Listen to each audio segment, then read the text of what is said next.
ومن أحسن قولا ممن دعا إلى الله وعمل صالحا وقال إنني من المسلمين. السلام عليكم ورحمة الله وبركاته. إن الحمد لله نحمده ونستعينه ونستغفره ونعوذ بالله من شرور أنفسنا ومن سيئات أعمالنا من يهده الله فلا مضل له ومن يضلل فلا هادي له وأشهد أن لا إله إلا الله وحده لا شريك له وأشهد أن محمدا عبده ورسوله صلى الله تعالى عليه وعلى آله وصحبه وسلم تسليما كثيرا أما بعد.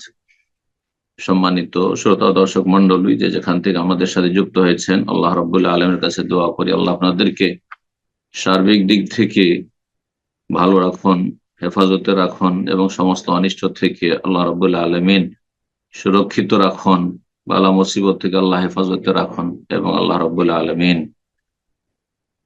কল্যাণের কাজে অংশ নেওয়ার তৌফিক দান করেন এবং কল্যাণমূলক কাজের তৌফিক দান করেন। আজ রবিবার 17 রবিউল সানি 1446 হিজরি মোতাবেক 20 অক্টোবর 2024 আমাদের ধারাবাহিক আলোচনা দীর্ঘ সময় ধরে চলে আসছে ফিকহুস সালাত, সালাতের মাসাইল। 55টি পর্বে আমরা সমস্ত সালাতের বিষয়গুলি শেষ করেছি, একমাত্র সালাতুল জানাইজ ছাড়া। আজকে ইনশাআল্লাহ তাআলা পর্ব নম্বর 56, সেখান থেকে শুরু হবে কিতাবুল জানাইজ, জানাজার পর্ব। ফিকহুস সালাতেরই একটি অংশ, কারণ তাতেও সালাতুল জানাজা রয়েছে। তবে জানাজার সালাতের সাথে আরো বেশ কিছু আনুষঙ্গিক মাসাইল রয়েছে, সেগুলিও ইনশাআল্লাহ তাআলা এতে আসবে। মোটামুটি 8-9টি পর্ব আমাদের হবে এই জানাজার উপর, সংক্ষিপ্ত আকারে যা হচ্ছে আমাদের আধা ঘন্টার মধ্যে।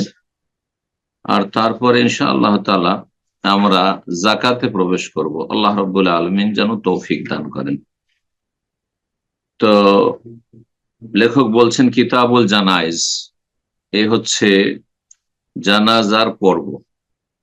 আজকে যে বিষয় নিয়ে বিশেষভাবে আলোচনা হবে জানাজার, তা হচ্ছে মৃত্যু এবং তার বিধিবিধান, মওত এবং তার হুকুম আহকাম। প্রত্যেক প্রাণীর মরণ রয়েছে, আর শ্রেষ্ঠ মখলুক আল্লাহ রাব্বুল আলামিনের হচ্ছে মানুষ। আর মানুষের মধ্য থেকে আল্লাহ রাব্বুল আম্বিয়া রাসূলগণকে মনোনয়ন করেছেন।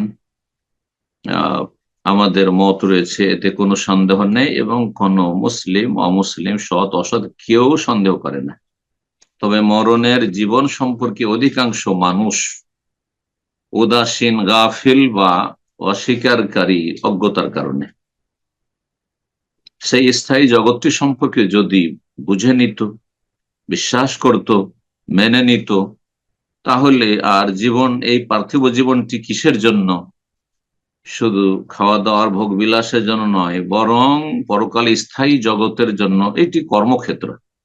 সেখানে সুখময় জীবন লাভনের জন্য, সুখময় জীবন লাভের জন্য এই দুনিয়া হচ্ছে কর্মক্ষেত্র, কাজ করতে হবে। এখানে আল্লাহ রাব্বুল আলামিন আমাদেরকে কাজের সুযোগ দিয়েছেন, ভালো কাজ করুন, সফল। আর যদি ভালো ছাড়া ভিন্ন কোনো কিছু করুন, তাহলে সর্বনাশ। স্থায়ী জগতে সবচেয়ে ক্ষতিগ্রস্ত। ইন্নাল ইনসানা লাফি খুসর। তো কথা না বাড়িয়ে আমরা আমাদের আজকের আলোচনা শুরু করি। এতে যে বিষয়গুলি বর্ণনা করব তা হচ্ছে মানুষের মৃত্যু সুনিশ্চিত, কোন শক্তি তাতে বাধা দিতে পারবে না। যদি এতে বাধা দেওয়ার মতো কোনো শক্তির ক্ষমতা থাকতো, তো মানব জাতির ইতিহাসে বড় মহাশক্তিধর অনেকে এসেছে, তারা হয়তো মরণকে প্রতিহত করতে পারেনি, পারবেও না।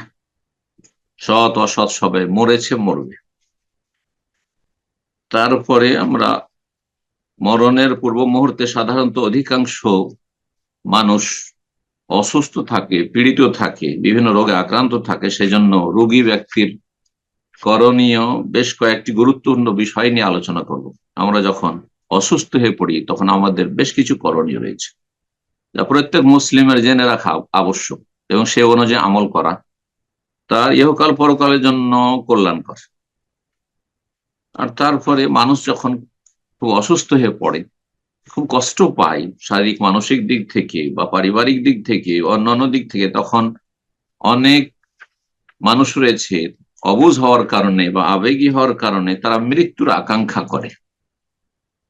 এর বিধান সম্পর্কে আলোচনা, আর সর্বশেষ ইনশাআল্লাহ তাআলা মৃত্যুর প্রস্তুতি, এবং তারপরে যে বিষয়টি আলোচনা করব তা হচ্ছে আমার আপনার মরণটি বা সমাপ্তি সুন্দর হয়েছে এর লক্ষণগুলি।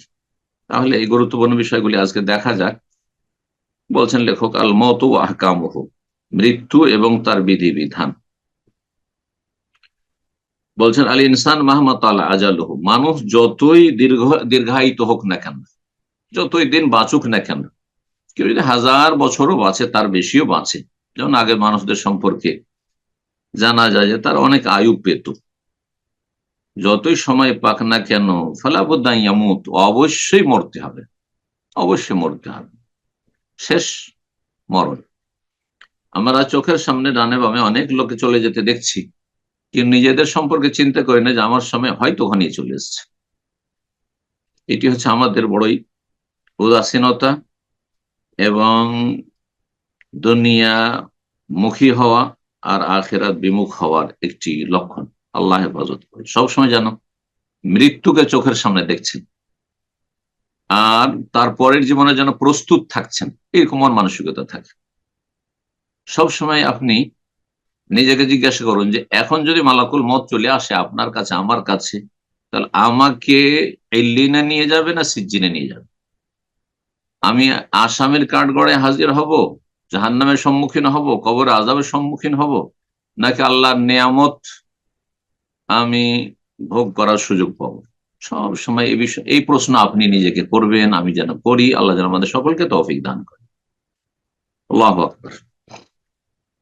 মানুষ যতই আয়ু পাক না কেন এক সময় মরতেই হবে, এবং ওয়ান্তাকাল মিন দারিল আমাল ইলা দারিল জাযা, আর কর্মজগৎ থেকে প্রতিদান জগতে চলে যেতে হবে। এখন কাজের সুযোগ আছে, বদলা পাই না, মূল্যায়ন হয় না। আল্লাহর কাছে মূল্যায়ন অবশ্য আছে, যেটা চোখের আড়ালে, ইমান বিল গায়ব দেখি না, মানুষের কাছে মূল্যায়ন হয় না। আর যেখানে চলে যাব প্রথম কবরে, মানে আমাদের দেহ কবরে চলে যাবে, সেটি হচ্ছে আখিরাতের প্রথম মঞ্জিল, আউয়াল মানাজিল আখিরাত। সেখানে যদি সম্মানিত হন তাহলে আগামী দিনে আর কোনো ভয় আশঙ্কা নেই। ওয়ালা খাউফুন আলাইহিম ওয়ালা হুম ইয়াহজানুন। আর সেখানে যদি লাঞ্ছিত অপদস্থ হইতে হয়, কবরের জীবনটাই কঠিন হয়ে পড়ে, তাহলে ভবিষ্যৎ খুবই খারাপ অন্ধকার। তারপর লেখক আলোচনা করেছেন একজন মুসলিমের আর একজন মুসলিমের উপর যে সব হকগুলি, অধিকার রয়েছে, তার একটি হচ্ছে অসুস্থ হলে তার ইয়াদত করা। ইয়াদাতুল মারিজ অত্যন্ত ব্যাপক অর্থপূর্ণ শব্দ, জামে শব্দ। খোঁজ খবর নেওয়া, সেবা শুশ্রূষা করা, কাছের লোক যারা রয়েছে তাদের দায়িত্ব আরো বেশি, তাদের চিকিৎসা ব্যবস্থা, তার যে অসুস্থ ব্যক্তির চিকিৎসার ব্যবস্থা করা, ইত্যাদি ইত্যাদি। মারা গেলে জানাজার অনুসরণ করা আর একটি মুসলিমের হক, মুসলিমের উপর।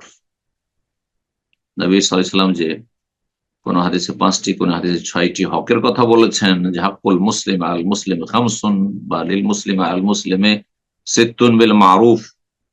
তার একটি হচ্ছে ইয়াউদুহু ইযা মারিজ, অসুস্থ হলে ইয়াদত করা, খোঁজ খবর নেওয়া, দোয়া করা, সুস্বাস্থ্য কামনা করা, ইত্যাদি ইত্যাদি।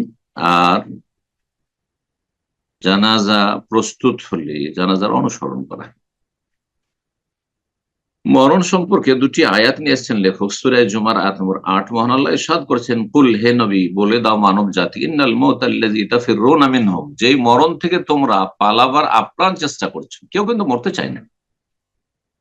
হাজার হাজার বছরও যদি আমরা বাঁচি আর বড় ধরনের কোনো মুসিবত না হয় যে আর ভালো লাগছে না, থাক, বরদাস্ত করতে পারছি না, তো কেউ মরতে চায় না। কিন্তু বুড়ো হয়ে গেছে 80-90 বছর, তারপরও মরণের লক্ষণ দেখলে হু হু করে কান্না করে, মানে আরো বাঁচতে চায়। আরে কোন সাত দুনিয়াতে থেকে গেছে, এত দুনিয়ামুখী কেন? আল্লাহ বলছে ইন্নাল মাউতাল্লাযী তাফিররুনা মিনহু, যে মরণ থেকে তোমরা পালায়ন করছো, আপ্রাণ চেষ্টা করছো বাঁচার, ফাইন্নাহু মুলাকীকুম, এক সময় অবশ্যই তোমাদের মুখোমুখি হবে, তোমাদের সাথে অবশ্যই মৃত্যুর সাক্ষাৎ ঘটবে, মরণ হবেই। সুম্মা, তারপরে তুরাদ্দুনা ইলা আলিমিল গায়বি ওয়াশ শাহাদা, যিনি দৃশ্য অদৃশ্যের জ্ঞানী একমাত্র আল্লাহ রাব্বুল আলামিন, যা দেখা যায় তাও জানেন, আর যা দেখা যায় না আনসিন তাও জানেন। আলিমুল গায়বি ওয়াশ শাহাদা, তার কাছে তোমাদের ফিরিয়ে নিয়ে আসা হবে। তাহলে মরণের পরে এই নয় যে এক্সপায়ার হয়ে গেল, মাটিতে মিশে গেল, শেষ হয়ে গেল, না, এখন শুরু হবে তোমার, হ্যাঁ, সারা জীবনের হিসাব নিকাশ এবং তার ফলাফল, আর সে অনুযায়ী তোমার শাস্তি অথবা সম্মান। তার তোমরা যা কিছু করতে পৃথিবীতে সে সম্পর্কে তোমাদেরকে ভালোভাবে জানিয়ে দেওয়া হবে। সম্মানের পাত্র হলে সম্মানিত করা হবে, আর লাঞ্ছনার পাত্র হলে লাঞ্ছিত করা হবে, আযাবের যোগ্য হলে আযাব দেওয়া। এ হচ্ছে দুনিয়া এবং আখেরাত সম্পর্কে প্রাথমিক জ্ঞান। এতটা অবশ্যই সবসময় আমাদের নলেজে থাকতে হবে, প্রতিটি মানুষের। মহান আল্লাহ দ্বিতীয় আয়াতে ইরশাদ করেছেন সূরা নিসা আয়াত নম্বর ৭৮, বলছেন আইনামা তাকুনু, হে মানব জাতি যেখানেই থাকো না কেন, ইউদরিকুমুল মাউত, তোমাদেরকে মৃত্যু পাবেই পাবে। ওয়ালাউ কুনতুম ফি বুরুজিম মুশাইয়াদা, যদিও তোমরা সুউচ্চ সুদৃঢ় দুর্গে অবস্থান করো, এমন দুর্গে কেল্লায় ঢুকে পড়েছো যা অত্যন্ত সুদৃঢ়, যেটা ভেদ করে কোন সেনাবাহিনী সেখানে প্রবেশ করতে পারে না, আক্রমণ করতে পারে না, সেখানেও মালাকুল মউত প্রবেশ করবে, সেখানেও মরণ তোমার সাথে মোলাকাত করবে। আল্লাহু আকবার। এখন আলোচনার বিষয় হচ্ছে মা এজাবাল মরিজ, রোগী ব্যক্তির করণীয়। মানুষ অসুস্থ হলে তখন মরণের কথা মনে পড়ে, যত বেশি সিরিয়াস হয়, যত বেশি রোগ বাড়ে, তত বেশি মরণ বলে মনে পড়ে। আর সুস্থ অবস্থায় সাধারণত মরণ বলে মনে পড়ে না, যেই চলতে চলতে মরে যাবে। কিন্তু আজকাল কিন্তু আকস্মিক মত অনেক বেশি। 12টি বিষয় এখানে রয়েছে, খুব গুরুত্বপূর্ণ। মনোযোগের সাথে শুনবেন, জানবেন এবং স্মরণে রাখার চেষ্টা করবেন, আমল করার চেষ্টা করবেন। আমরা সবাই মাঝে মধ্যে অসুস্থ হই, আল্লাহ যেন অসুস্থ মুসলিম ভাই বোনদেরকে শেফা দান করেন, ভালো মানুষদেরকে আল্লাহ ভালো রাখেন, এবং আল্লাহ রাব্বুল আলামিন যেন আমাদের পরিণাম ভালো করেন। বলছেন ইয়াজিবু আল মারিজ, অসুস্থ ব্যক্তির জন্য আবশ্যক এই কাজগুলি কিন্তু কোনো নফল মুস্তাহাব নয়, বরং আবশ্যক করণীয়। 1 নম্বর হচ্ছে অসুস্থ হলে ইউমিনু বিকাদাইল্লাহ ওয়া কাদারিহি, আল্লাহর যে চূড়ান্ত ফয়সালা তকদির এর প্রতি বিশ্বাসী হবে, যে আল্লাহ এটা আমার ভাগ্যে লিখে রেখেছিলেন। ক্যান্সারে আক্রান্ত হওয়া আল্লাহ না করে, বলে ভালো মানুষের হয়, তবে হলে জানতে হবে যেটা আল্লাহর পক্ষ থেকে চূড়ান্ত ফয়সালা, আল্লাহর তকদির, আল্লাহ আমার তকদির লিখে রেখেছেন। মর্মান্তিক দুর্ঘটনার শিকার হইল,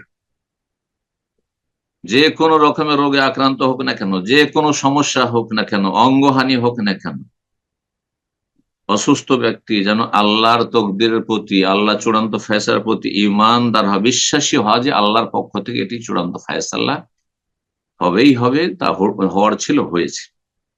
এমনটা করলে হয়তো না, আমার যদি ছেলের ভালো করে চিকিৎসা করতো তাহলে এরকম হইতো না, আমি যদি আগে থেকে ভালো ডাক্তার কাছে যেতাম তাহলে হইতো না, আমি যদি আগে থেকে সচেতন সতর্ক থাকতাম তাহলে হয়তো না। হ্যাঁ, আপনি সতর্ক থাকেন, কিন্তু তার মানে এই নয় যে সেটাই আপনাকে আপনার তকদির থেকে মুক্তি দেবে।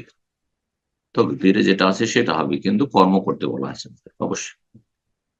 যখন অসুস্থ হয়ে পড়েছেন, দ্বিতীয় করণীয় হচ্ছে ওয়াসবির আলা কাদরিহি, আল্লাহর চূড়ান্ত ফয়সালা তকদিরের উপর ধৈর্য ধারণ করে, সবর করে।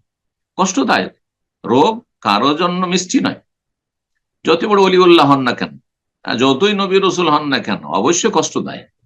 অসুস্থতা কষ্টদায়ক। তকদির 2 রকম, এক হচ্ছে মিষ্টি তকদির, হ্যাঁ, যে খুব ভালো সুখ শান্তি খুব মজাই লাগছে, আর এক হচ্ছে তিক্ত তকদির, কিন্তু তা আল্লাহর পক্ষ থেকে। সুতরাং তাতে কি করতে হবে? কষ্টের সময়, তিক্ততার সময় সবর করতে হবে, ধৈর্য ধরতে হবে। আর সুখের সময়, হ্যাঁ, মিষ্টি জীবন, মধুর জীবনের সময় শুকর করতে হবে। শুক্র এবং সবর দুটো গুরুত্বপূর্ণ ইবাদত অন্তরের, কথার, কাজের। 3 নম্বর কাজ হচ্ছে যে আল্লাহ সম্পর্কে সুধারণা, হুসনুল বিল্লাহ। আল্লাহ সম্পর্কে সুধারণা রাখবেন যে আল্লাহ আমাকে অসুস্থ করেছেন, আল্লাহ ভালো করবেন। দূর আরোগ্য রোগ, চিকিৎসক বলছে এই রোগের কোনো চিকিৎসা নেই, ভালো হয় না মানুষ, এই রোগে সাধারণত বাঁচে না। না, আমি বাঁচবো, আমি সুস্থ থাকবো, আল্লাহ আমাকে ভালো করবেন, আল্লাহ আমার কল্যাণ করবেন, যেটা আল্লাহ করেছেন তাতে কল্যাণ আছে, ইত্যাদি। আল্লাহ সম্পর্কে যেমন ধারণা রাখবেন তেমনটা আল্লাহ করেন। হাদিসে কুদসিতে রয়েছে, সহিহ বুখারী, আনা ইনদা যান্নি আবদি, আমার বান্দা আমার সম্পর্কে যে ধারণা রাখে সে অনুযায়ী কাজ। 4 নম্বর করণীয় হচ্ছে যে মানুষ সর্ব অবস্থায়, বিশেষ করে অসুস্থ অবস্থায় আরো বেশি, দুটো ডানার মাঝামাঝি অবস্থান করবে। যেমন পাখি দুটো ডানার মাঝামাঝি পাখির বডি, ঠিক তেমনি একজন মুমিন মুসলিম ভয় ভীতি তার একটি ডানা, আরেকটি হচ্ছে আশা আকাঙ্ক্ষা। একদিকে আল্লাহর কাছে আশাও রাখবে আর ভয়ও করবে। আল্লাহর আযাব শাস্তি পাকড়াওকে ভয় করবে, জীবনে অনেক গুনাহ করেছি, আল্লাহ পাকড়াও করেছেন হয়তো, তেমনি আল্লাহর রহমতের আশা করবে, নিরাশ হতাশ হবে না যে আল্লাহ মনে হয় আর আমার কল্যাণ করবে না, সর্বনাশ হয়ে যাব, না, মোটেই না। আল্লাহর ভয়ও রাখবে এবং আল্লাহর কাছে আশাও রাখবে। আল্লাহর ভয় থাকলে গুনাহে লিপ্ত হবেন না, আর আল্লাহর রহমতের আশাবাদী হইলে মানুষের অতীতে যাই ভুল হোক না কেন, কখনো আল্লাহর রহমত থেকে, জান্নাত থেকে নিরাশ হবেন। বান্দা সবসময় পাখির মতো জীবন যাপন করবে। পাখির দুটো ডানা যদি না থাকে উড়তে পারবে না, ঠিক তেমনি বান্দা অতক্ষণ পর্যন্ত আল্লাহর খাঁটি বান্দা হইতে পারবে না এবং নেক বান্দা হইতে পারবে যতক্ষণ পর্যন্ত তার অন্তরে ভয়ও না থাকবে এবং রহমতের আশাও না থাকবে। 5 নম্বর করণীয় হচ্ছে যে মরণের আশা আকাঙ্ক্ষা করবেন না। হায় যদি মরে যেতাম, হায় আর বরদাস্ত করতে পারছি না, আল্লাহ তুমি মরণ দাও, না, কখনো না। আকাঙ্ক্ষা করবেন না, দোয়াও করবেন না মরণের জন্য। হতে পারে আপনার বেঁচে থাকাতে কল্যাণ আছে, আপনি জানেন না, আল্লাহ আপনাকে বাঁচিয়ে রাখতে জানেন, মরণ কেন চাইছেন আপনি? জি। রাত অনেক দেশে অনেক লম্বা রাত, কিন্তু তারপরও সকালের আশা তারা করে যে ভোর হবে। দিন যতই ছোট হোক না কেন, কিন্তু একসময় দিন হবে। সুতরাং বালা মুসিবত যতই দীর্ঘায়িত হোক না কেন, বিপদ আপদ অসুস্থতা, একসময় সুস্থ হব। জি। 6 নম্বর করণীয় অসুস্থ ব্যক্তির যে আল্লাহর হকগুলি যথাযথ আদায় করতে থাকবে। আল্লাহর হকে কোনো ঘাটতি করবেন না। এদিকে অসুস্থ হয়েছে, তখন ফরজ সালাত ছেড়ে দিয়েছে, জামাতে যেতে পারবে তারপর জামাত ছেড়ে দিয়েছে, জুমায় যেতে পারবে জুমা ছেড়ে দিয়েছে, পারবে শ্যাম পালন করতে, রোজা রাখতে পারবে, এই অসুখের বাহানায় সে রোজা ছেড়ে দিচ্ছে না। পারবেন করেন, বেশি কষ্ট হচ্ছে না, করবেন না।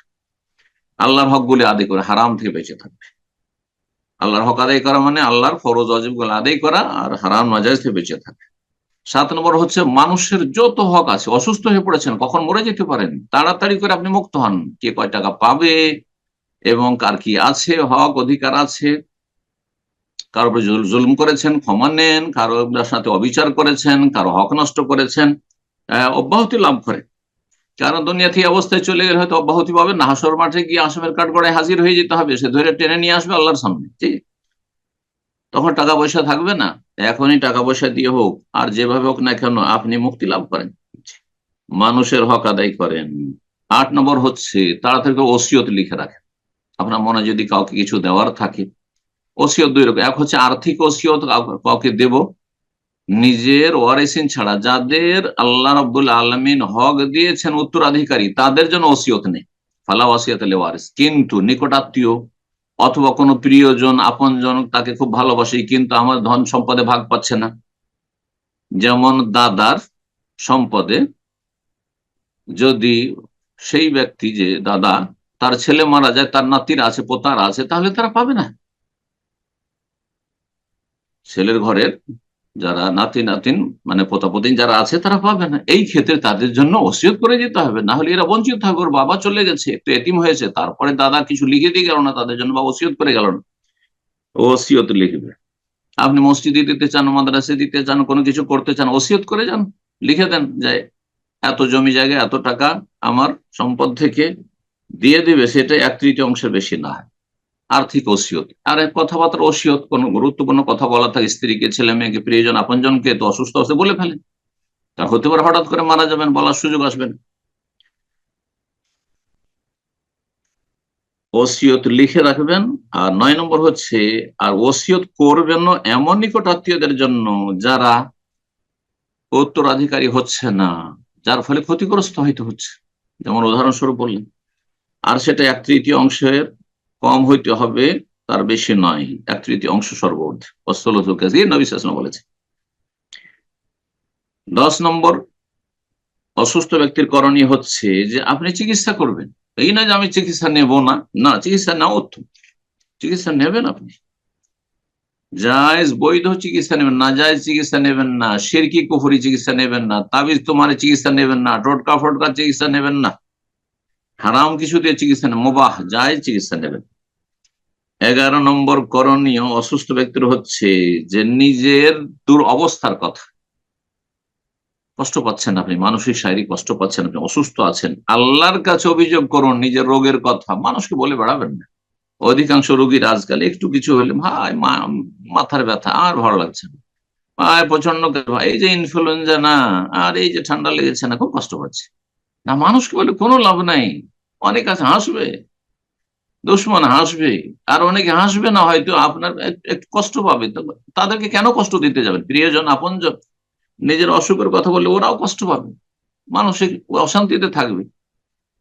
এই জন্য সমস্ত অসুখ বিসুখের কথা স্ত্রী ছেলে মেয়েকেও বলতে নেই, নাহলে ওরা এক টেনশনে থাকবে, বাবাকে নিয়ে, মাকে নিয়ে, ছেলে মেয়েদেরকে নিয়ে না। আল্লাহর কাছে সাকুয়া করুন, অভিযোগ করুন যে আল্লাহ, যেমন আইয়ুব আলাইহিস সালাম করেছে, রব্বে আন্নি মাসসানি আদ-দুর, হে রব আমি অসুস্থ হয়ে পড়েছি। আল্লাহকে বলছেন, মানুষকে বলে বেড়াননি যে আমি অসুস্থ হয়ে পড়েছি। আল্লাহু আকবার। শাইখ ইবনে বাজ রাহিমাহুল্লাহ, ইমাম, বিংশ শতাব্দীর, তার দীর্ঘদিন ক্যান্সার ছিল। তার ঘরের পরিবারের লোকদের মাধ্যমে জানা গেছে তার ইন্তেকালের পরে, তার জীবদ্দশায় সে কেউ জানতো না যে তিনি ক্যান্সার আক্রান্ত ছিলেন। জি, রাহিমাহুল্লাহ তাআলা, আল্লাহ শাহাদাতের মর্যাদা দিতে চেয়েছেন। আল্লাহকে জানাবেন, কাউকে নিজের অসুখের কথা যথাসাধ্য জানাবেন। একমাত্র চিকিৎসার জন্য চিকিৎসককে জানাইতে হবে, আপনার ঘরের লোকদেরকে জানাইতে হবে যারা আপনাকে চিকিৎসার জন্য নিয়ে যাবে, ইত্যাদি। ফেসবুকে ছেড়ে দিল, ভাই আমি অসুস্থ আছি সবাই দোয়া করবেন, এগুলো তরিকা আসলে ভালো তরিকা নাই। কয়জন দোয়া করে হয়তো, আর আপনি এইভাবে কেন বলবেন? এটা মানুষের কাছে অভিযোগ করা, যদিও সেটা নিয়তের উপর নির্ভর করছে। 12 নম্বর করণীয় অসুস্থ ব্যক্তির আল্লাহর কাছে শেফা তলব করবেন। অভিযোগ আল্লাহর কাছে, আল্লাহ তুমি অসুস্থ করেছো, আল্লাহ তুমি ভালো করে দাও। দোয়া করবেন যে আল্লাহ শেফা দাও, ওয়া আনতা আরহামুর রাহিমিন, তোমার সাথে দয়ালু আমার মা বাবাও না, কেউ না, ছেলে মেয়েরাও না, স্ত্রীও না, স্বামীও না, সুতরাং আল্লাহ তুমি আমার রহম করো। জি। তারপরে যে বিষয়টি আছে সেটি হচ্ছে মৃত্যুর আশা আকাঙ্ক্ষা করা। এটা কি করা যাবে? এই মর্মে হাদিস রয়েছে, নিষেধ রয়েছে। তবে একটি দোয়া শিখেছেন নবী সাল্লাল্লাহু আলাইহি ওয়াসাল্লাম, যদি এমন হয় যে এমন কষ্ট পাচ্ছেন আর বরদাস্ত করতে পারছেন না, খুব কষ্ট লাগছে এই রোগে, তাহলে সেই দোয়াটি মুখস্থ করে নিয়ে পড়বেন, বা সেই দোয়ার অর্থটি পড়বেন, বলবেন। আনাস রাদিয়াল্লাহু তাআলা আনহু থেকে বর্ণিত, রাসূলুল্লাহ সাল্লাল্লাহু আলাইহি ওয়াসাল্লাম বলেন, লা ইয়াতামান্নায়ান্না আহাদুম মিনকুমুল মাউত, তোমাদের কোন ব্যক্তি যেন মৃত্যুর আশা আকাঙ্ক্ষা না করে, যদি মরে গেলে দুররে নাজালা বিহি, কোন ব্যাধির কারণে যা তার উপর নেমে এসেছে, ফাইন কানা লা বুদ্দা মুতামান্নিয়ান, শুধু অসুস্থতার কারণে নয়, আর্থিক সংকটের কারণে আর বেঁচে থাকতে ভালো লাগছে না, হ্যাঁ, পারিবারিক সমস্যার কারণে, স্বামী স্ত্রীর দ্বন্দ্বের কারণে, ছেলে মেয়েদের অশান্তির কারণে, ভাই বোনদের সাথে দ্বন্দ্বের কারণে, অথবা রাষ্ট্রীয় জুলুম অত্যাচারের কারণে, যে রকমই হোক না কেন, আর ভালো লাগছে না, মরে যেতাম ভালো হতো, না না না, ওঠেই না। ফাইন কানা লাবুদ্দা মুতামান্নিয়ান, যদি আশা আকাঙ্ক্ষা করতে হয় আল্লাহর কাছে, তো এই দোয়াটি বলুন, মুতামান্নিল মউত ফালিয়াকুল আল্লাহুম্মা আহিয়িনি মা কানাতিল হায়াতু খায়রাল লি ওয়া তাওয়াফফানি ইযা কানাতিল ওয়াফাতু খায়রাল লি, হে আল্লাহ আমাকে বাঁচিয়ে রাখো যতদিন পর্যন্ত আমার জন্য বেঁচে থাকা কল্যাণকর, ওয়া তাওয়াফফানি, এবং আমাকে মৃত্যু দান করো, ইযা কানাতিল ওয়াফাতু, যখন আমার জন্য মরে যাওয়াটাই কল্যাণকর। আমি তো জানি না যে আমার মরে যাওয়াটা ভালো হবে না বেঁচে থাকাটা ভালো হবে, হতে পারে আরো 20-30 বছর বেঁচে থেকে ইসলামের খেদমত করতে পারবো।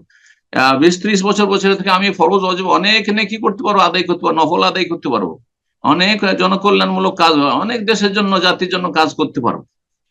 সুতরাং আমি মরণ চেয়ে নিজের ক্ষতি করলাম, নিজের আমল কমিয়ে দিলাম। সহিহ বুখারী, মুসলিমের হাদিস।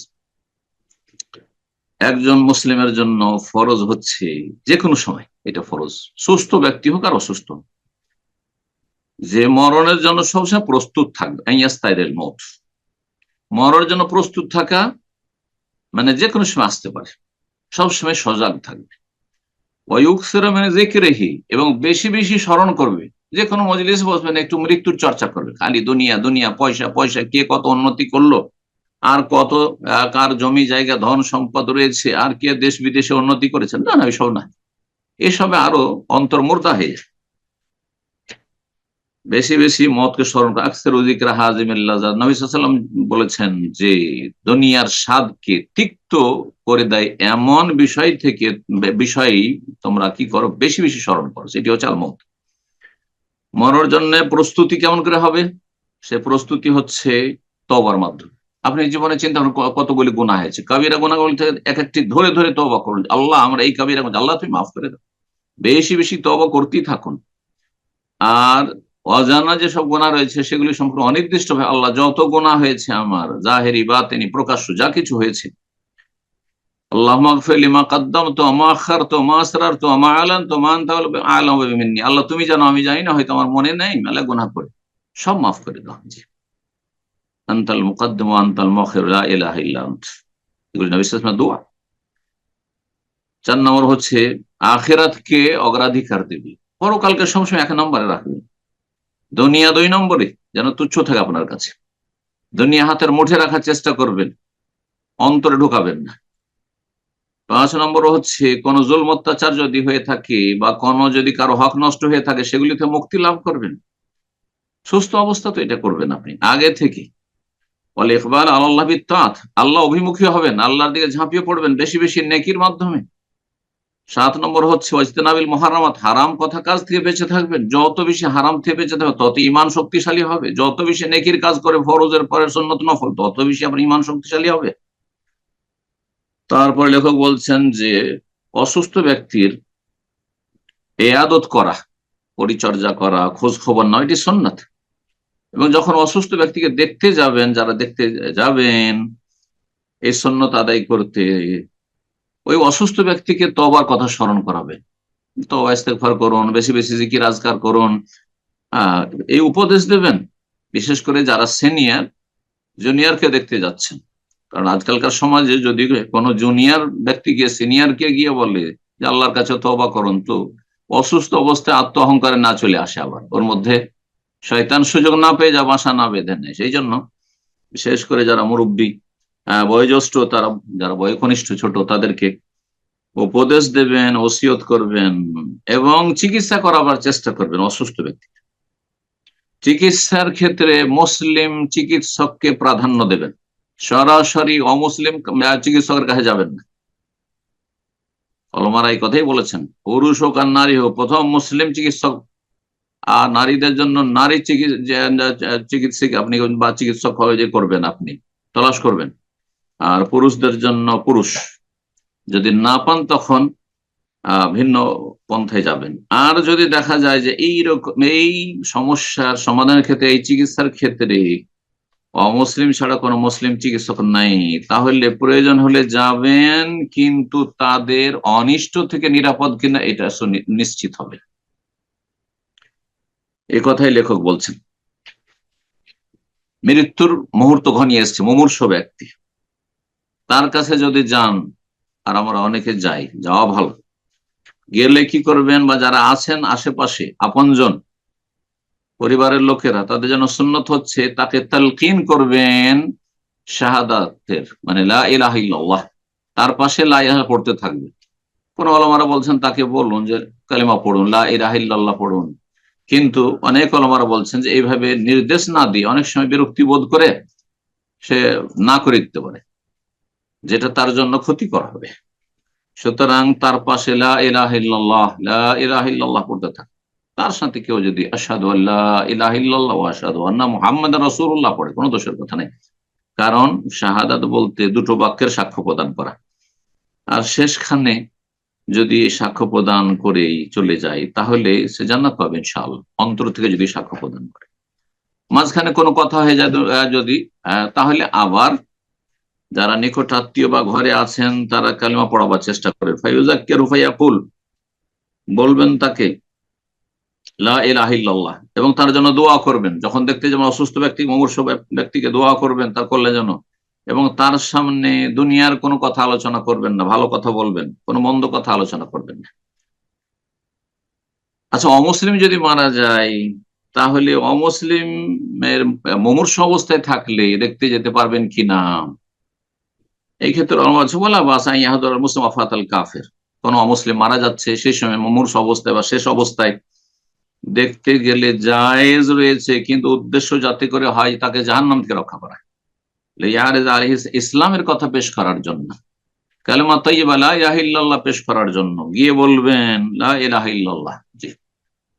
আর অমুসলিম দুনিয়া থেকে কুফরের ওপর চলে গেছে, অন্য পন্থার ওপর চলে গেছে, আর তার মাগফিরাতের জন্য, ক্ষমার জন্য, তার পরকালে শান্তির জন্য দোয়া করবে, এটা হারাম, জায়েজ নয়। সর্বশেষ যে বিষয়টি আজকের আলোচনায় আসবে তা হচ্ছে আলামত হোসেনুল খাতেমা, শেষ অবস্থা আমাদের ভালো কেমন করে বুঝবো। এই ক্ষেত্রে 9টি বিষয় ওলামারা উল্লেখ করেছেন, এখানে লেখক বলছেন আলামত হোসেনুল খাতেমা। 1 নম্বর হচ্ছে ইন্তেকালের পূর্ব মুহূর্তে যদি কালেমা তাইয়্যিবা পাঠ করতে পারে, নুতকুল মাইয়িত বিশ-শাহাদা ইনদাল মউত, লা ইলাহা ইল্লাল্লাহ পড়লো আর তারপরে রূহ কবজ হয়ে গেল, ভালো লক্ষণ এটি। 2 নম্বর ভালো লক্ষণ হচ্ছে একজন মুমিন ব্যক্তির মৃত্যুর পরে যদি কপাল ঘেমে ওঠে, কপাল যদি ঘেমে ওঠে তো জানতে হবে এটা ভালো লক্ষণ। 3 নম্বর হচ্ছে আল ইস্তিশহাদ আবিল মউত ফি সাবিলিল্লাহ, আল্লাহর রাস্তায় শহীদ হওয়া, আল্লাহর কালিমা উঁচা করতে গিয়ে অথবা আল্লাহর রাস্তায় গিয়ে কেউ মারা গেছে, সে শহীদ হোক অথবা আল্লাহর রাস্তায় মারা গেছে। আল্লাহর রাস্তা যেমন জিহাদ ফি সাবিলিল্লাহ, তেমনই আল্লাহর রাস্তা হচ্ছে দিন শিখতে যাও। কোন দ্বীনি প্রতিষ্ঠানের ছাত্র, ইসলামিক ইউনিভার্সিটির ছাত্র, যে কোনো ইসলামিক বিশ্ববিদ্যালয়ের ছাত্র অথবা ইসলামিক মাদ্রাসার ছাত্র, আর সে মাদ্রাসা যাওয়ার পথে, মাদ্রাসা থেকে ফিরার পথে মারা গেছে, বা মাদ্রাসায় গিয়ে সেখানে মারা গেছে, কেউ দিনই দিনই আলোচনা শুনতে গেছে কোথাও, সেখানে মারা গেছে বা সেই পথে মারা গেছে, এগুলি ফি সাবিলিল্লাহ। কেউ দিনের দাওয়াতের কাজে, দাওয়াইলাল কাজে গেছে বা কাজ থেকে ফিরে আসছিল, মারা গেছে, এগুলি হচ্ছে ভালো লক্ষণ যে ভালো কাজে। ফাকাদ ওয়াকা আজরুহু আলাল্লাহ, আল্লাহ কোরআন কারীমে একটি আয়াতে বলেছেন, যেই ব্যক্তি আল্লাহ রাস্তায় বেরোলো আর তারপরে সে মারা গেল তাহলে তার নেকি আল্লাহর কাছে সাব্যস্ত হয়ে গেছে। 4 নম্বর ভালো লক্ষণ হচ্ছে মৃত্যুর, আল্লাহর রাস্তায় কেউ যদি পাহারা দিতে গিয়ে ইসলাম এবং মুসলিমদের হেফাজতের জন্য, মুসলিমদের ধন সম্পদের হেফাজতের জন্য, এইরকম মুসলিম সেনাবাহিনী যারা দেশের হেফাজতের জন্য, জাতির হেফাজতের জন্য, মুসলিম ভাই বোনদের হেফাজতের জন্য কোথাও যদি তারা পাহারায় থাকে আর সেই অবস্থায় মারা যায় তাহলে এটা ভালো লক্ষণ। এই মর্মে হাদিস রয়েছে ফজিলত। নিজের জীবন রক্ষা করতে গিয়ে, নিজের ধন সম্পদ রক্ষা করতে, নিজের পরিবারের মান ইজ্জত, ইজ্জত আবরু রক্ষা করতে গিয়ে যদি মারা যায় কারো হাতে, তাহলে এটা ভালো লক্ষণ। শহীদ বলেছেন মান কুতিলা দুনা মালি ফাহুয়া শহীদ, ওমান কুতিলা দুনা আহলি ফাহুয়া শহীদ, ওমান কুতিলা দুনা নাফসি ফাহুয়া শহীদ। কেউ নিজেকে রক্ষা করতে গিয়ে চোর ডাকাত ছিনতাইকারীর হাতে মারা গেল ইত্যাদি, জালেমের হাতে মারা গেল, জালেম জুলুম করতে এসেছিল বাড়িতে ঘরে ইত্যাদি, তাহলে এটি ভালো লক্ষণ, শাহাদাতের লক্ষণ। 6 নম্বর কেউ জুমার রাতে বা জুমার দিনে মারা যায় তাহলে এটি ভালো লক্ষণ এবং কবরের পরীক্ষা থেকে বা আযাব থেকে রক্ষা পাবে যদি তার ফরজ ওয়াজিব ঠিক থাকে। জি। 7 নম্বর দুরারোগ্য কিছু রোগ রয়েছে, জাতুল জাম্প, বিষাক্ত ফোড়া, অথবা এই ধরনের মারাত্মক কিছু রোগ রয়েছে, যেই রোগগুলিতে আক্রান্ত হয়ে কেউ যদি মারা যায়, যেমন যারা করোনায় মারা গেছে আর তারা কোরআন সুন্নাহর অনুসারী, বড় শিরক আর বড় কুফরি থেকে অন্তত মুক্ত ছিল, কমপক্ষে মুক্ত ছিল, 5 ওয়াক্ত সালাত আদায় করতো, ফরজ ওয়াজিব আদায় করতো, কাবিরা গুনাহ থেকে বেঁচে থাকার চেষ্টা করতো, এইরকম, তাহলে ভালো লক্ষণ এই মৃত্যুর। 8 নম্বর, কেউ যদি মহামারীতে মারা যায় অথবা বিভিন্ন কেউ ডুবে মারা যায়, কেউ জ্বলে মারা যায়, কেউ যদি আপনার কোনো দুর্ঘটনায় মারা যায়, অথবা ঘর বাড়ি ভেঙে পড়লো আর মারা গেল, তাহলে এগুলি ভালো লক্ষণ। এগুলোকে নবী সাল্লাল্লাহু আলাইহি ওয়াসাল্লাম শাহাদা বলেছেন।